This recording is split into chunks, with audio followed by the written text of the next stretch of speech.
Université de Djibouti, forger la souveraineté intellectuelle.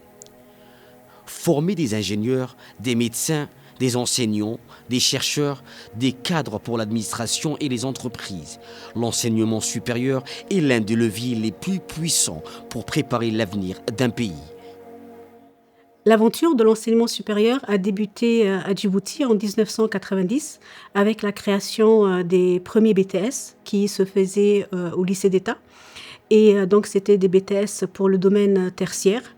Je me rappelle quand j'étais au lycée en 1995, quand j'ai eu mon bac, j'étais dans la filière scientifique et il n'y avait pas de poursuite d'études possible dans les domaines scientifiques. Je devais soit intégrer le BTS tertiaire qui existait, soit partir à l'étranger. Les cadres se formaient uniquement jusqu'au bac et puis ils étaient envoyés en fait à l'étranger pour se former, pour une licence ou un master, et par la suite ils regagnent le pays justement pour exercer le métier d'enseignement ou autre métier. Il y avait des étudiants qui partaient en France, parfois au Maroc ou en Algérie ou dans d'autres pays. Et il y avait des limites en termes de coûts, d'accessibilité, mais aussi du perte des talents, parce qu'il y avait des étudiants qui ne pouvaient plus revenir, tout simplement parce qu'il fallait qu'ils travaillent là-bas et le marché du travail ici n'était pas si développé que ça. Et donc en 1999, il y a eu les États généraux de l'éducation nationale, avec vraiment une réflexion approfondie sur le devenir de l'éducation à Djibouti. Et il y avait une volonté politique vraiment très très forte, une aspiration sociale pour élargir la couverture éducative à tous les Djiboutiens. C'était vraiment une première, c'était énorme.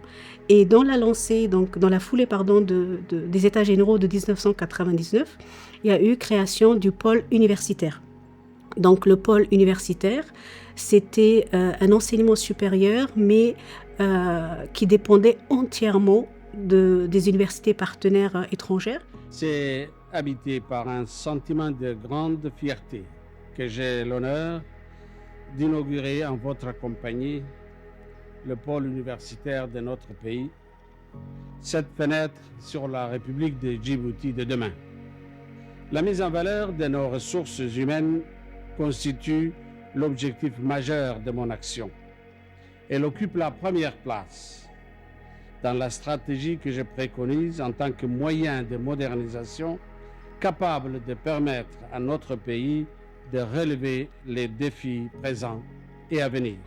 Jadis, Mahatma Gandhi avait dit qu'il ne voulait ériger des murs autour de sa maison, ni emboucher des fenêtres, qu'il voulait avoir accès en toute liberté à l'ensemble des connaissances et des cultures, mais qu'il refusait d'être absorbé par une seule d'entre elles.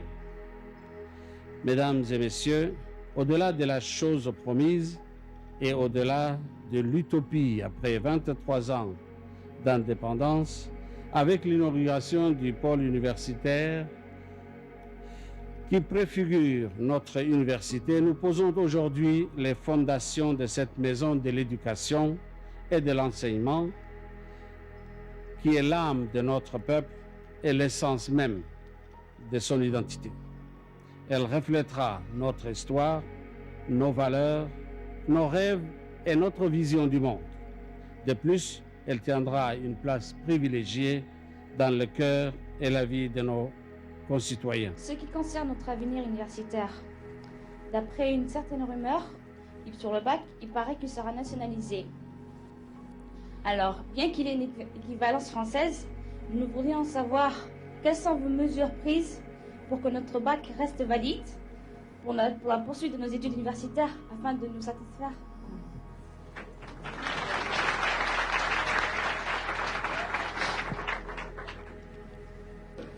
Des gens mal intentionnés avaient je me rappelle en 1978 voulu casser le système scolaire en racontant aux enfants que le bac ne sera plus valable. Nous avons signé avec la France un accord qui permet à nos bacheliers d'être admis dans les universités françaises. De plein droit, n'est-ce pas? Et il existe toujours. Le bac est toujours de plein droit valable en France. Mais il est temps que nous pensions à notre université, n'est-ce pas? À cette époque, en fait, l'étude était dispensée par des enseignants locaux, mais le cours était envoyé par des universités partenaires. C'est ce qu'on appelle en fait le téléenseignement.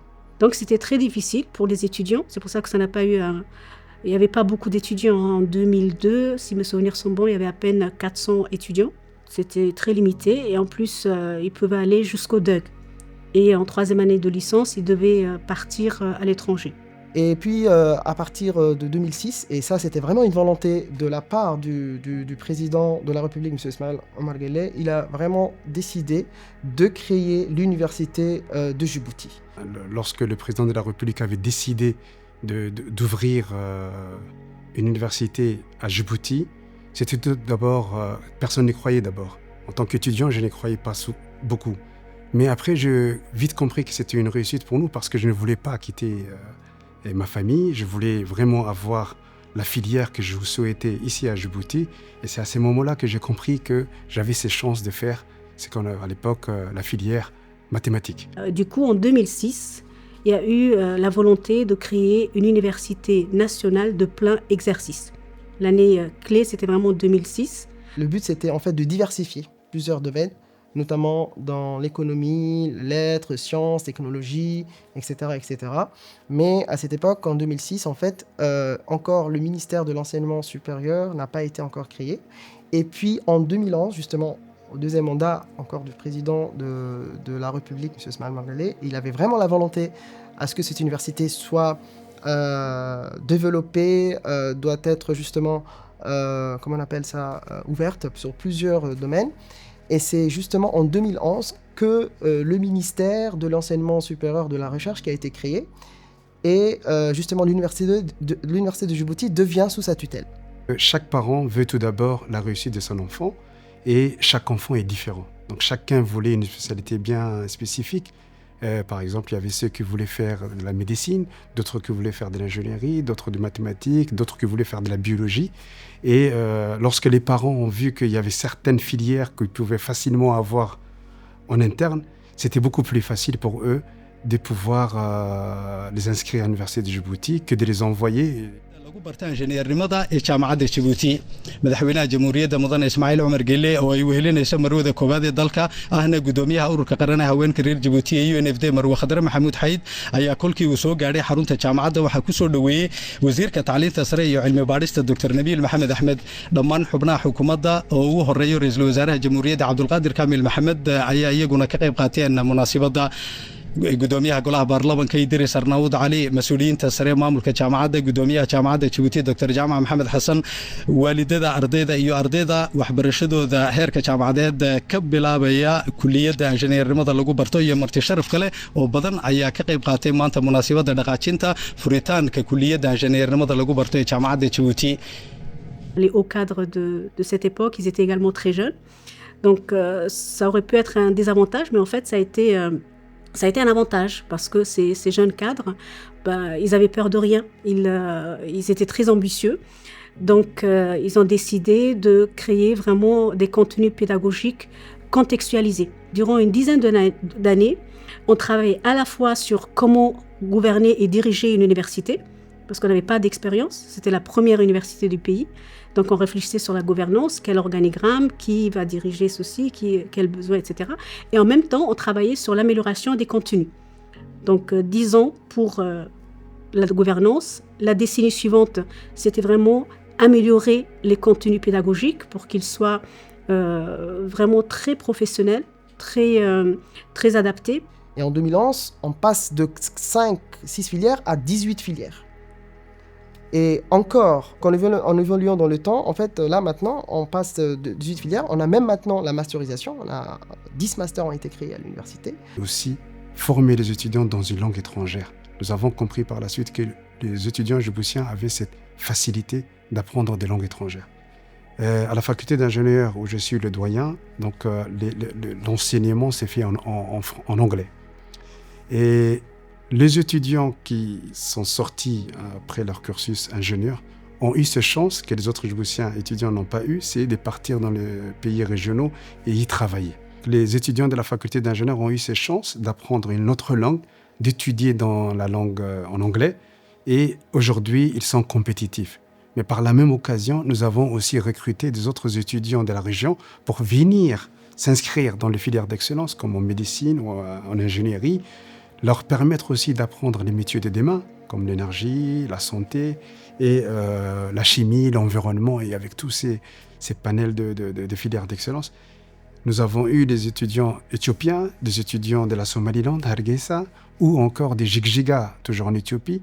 Et actuellement, très récemment, nous avons recruté, pris des étudiants à qui nous avons donné la chance, des étudiants comoriens qui sont venus s'inscrire à l'université de Djibouti pour pouvoir accéder à ces filières d'excellence qui n'existaient pas chez eux.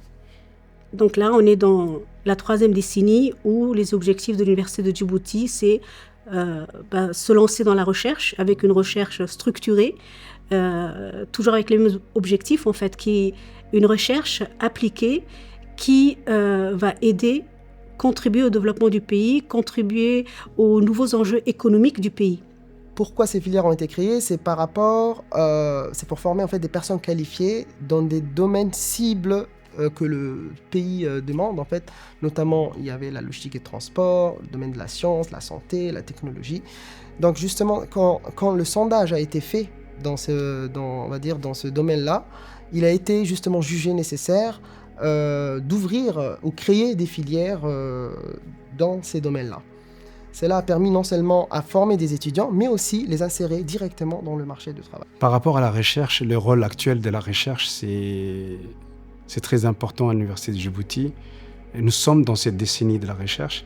La recherche universitaire doit être visible, appliquée, et ça doit aussi répondre à des besoins, de la population. Donc avant, on avait des collaborations avec les partenaires académiques pour renforcer l'enseignement. Aujourd'hui, c'était pour renforcer la recherche. Avant, on n'avait pas d'infrastructure de laboratoires. Aujourd'hui, nous avons des laboratoires qui sont dédiés à la recherche.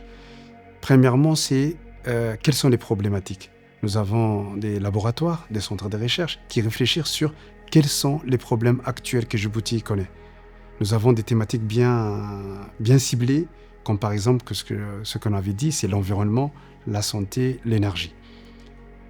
Avant, on n'avait pas beaucoup de docteurs. L'Université de Djibouti a donné cette chance à ses étudiants pour partir faire de la recherche, finir leur doctorat et revenir pour faire de la recherche et participer activement dans la recherche. La création de l'Université de Djibouti en 2006 a été comme l'aboutissement d'un rêve pour tous les Djiboutiens.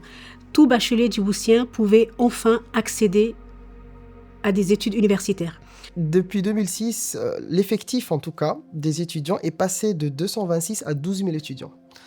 Donc là, vraiment, on voit très bien que la capacité d'accueil des étudiants à l'Université de Djibouti, c'était un défi aussi qui a été relevé par l'université, a été accompli, on va dire. Aujourd'hui, nous avons une génération d'étudiants qui sont très curieux, très motivés, qui veulent apprendre et qui sont en quête des savoirs. Je me suis fixé l'objectif d'encadrer des étudiants dans la même spécialité ou dans les spécialités connexes, comme par exemple l'énergie renouvelable. Je n'ai encadré à peu près 7 doctorants et dans 2 semaines, je vais partir en France encore pour la soutenance d'une de mes doctorantes qui travaille aussi sur le dessalement de l'eau de mer. Il avait plusieurs priorités, mais parmi lesquelles la santé et l'éducation. Ça a été 2 projets phares pour le président de la République de Djibouti, son Excellence M. Ismaël Omar Guelleh, dès son premier mandat. C'était un chantier prioritaire, l'éducation et la santé.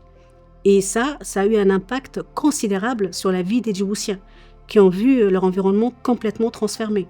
Leurs enfants qui peuvent être scolarisés jusqu'à l'enseignement supérieur. Quand on voit aujourd'hui, depuis 2014, la parité, en tout cas en femmes, en tout cas depuis 2019, on n'avait que 20% de femmes qui ont accédé à la faculté d'ingénieur.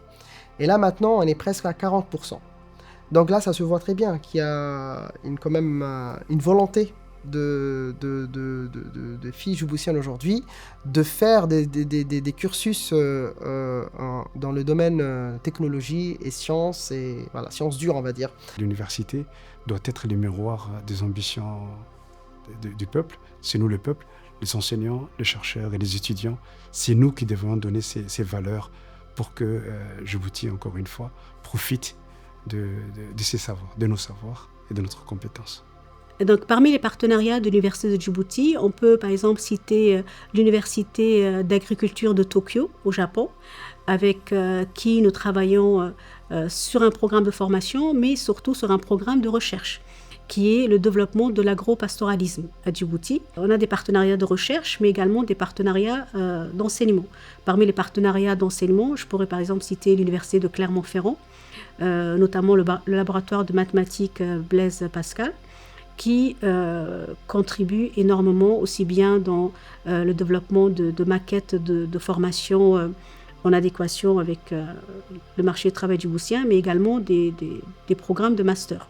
À travers ce partenariat, nous avons justement une visibilité déjà de l'université, qui n'était pas du tout le cas avant 2006, mais là aujourd'hui, elle a vraiment une visibilité qui a permis à ces diplômés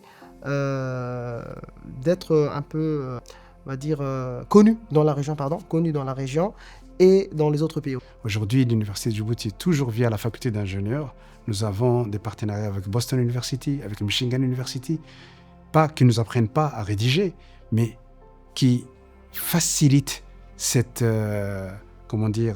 ambiance scientifique toujours en anglais. Ça nous permet de renforcer notre langue, mais en même temps nos écrits. Donc c'est vrai, dans le long terme, il faudra masteriser nos formations, donner aux étudiants cette facilité, puisqu'ils ont cette facilité à s'adapter, à apprendre toutes les langues facilement. Donc leur donner cette chance aussi de partir aux États-Unis, mais pas qu'en Europe. Donc cela va faciliter à avoir un panel des enseignants-chercheurs qui parlent anglais, qui parlent français, qui parlent arabe aussi, d'autres qui peuvent partir au Qatar, en Arabie Saoudite, puisque nous avons à peu près le même climat. Donc, revenir avec toutes ces compétences-là sont des défis pour demain, pour que l'université s'agrandisse et atteigne son plein développement. Et depuis sa création, justement en 2006, comme Université de Djibouti, via la volonté encore du président de la République, M. Ismaël Omar Guelleh, l'université devient aujourd'hui, dispense quand même pas mal des formations et s'oriente et développe même la recherche et la qualité de l'enseignement. Et ça devient en tout cas un tremplin, même dans le domaine de l'innovation et de la technologie, un tremplin pour l'avenir de jeunes actuels. L'Université de Djibouti est le fruit du président de la République de Djibouti, bien sûr, mais également de tous les Djiboutiens, parce que c'était l'inspiration sociale de tous les Djiboutiens. Donc, c'est une université qui accompagne l'évolution de la République de Djibouti, et on est vraiment bien implanté dans le paysage, et on aspire à contribuer vraiment à tous les défis économiques, sociaux, politiques auxquels notre pays pourrait être confronté. On veut être l'accompagner en fait dans tous ces défis et les relever. Je pense que c'est comme ça que les universitaires se perçoivent, de se dire voilà, on a une mission à accomplir, et cette mission donc c'est d'accompagner la stratégie et la vision du gouvernement. On est à l'écoute en fait de la stratégie et de la vision du président de la République, son Excellence M. Ismaël Omar Guelleh, et on est à ses côtés vraiment pour continuer à avancer, et on se dit on a encore beaucoup de choses à accomplir. On n'est qu'au tout début de l'aventure. La cérémonie d'aujourd'hui s'inscrit dans le cadre de la feuille de route que nous avons tracée pour le développement de l'enseignement supérieur dans notre pays. Après la construction du nouveau campus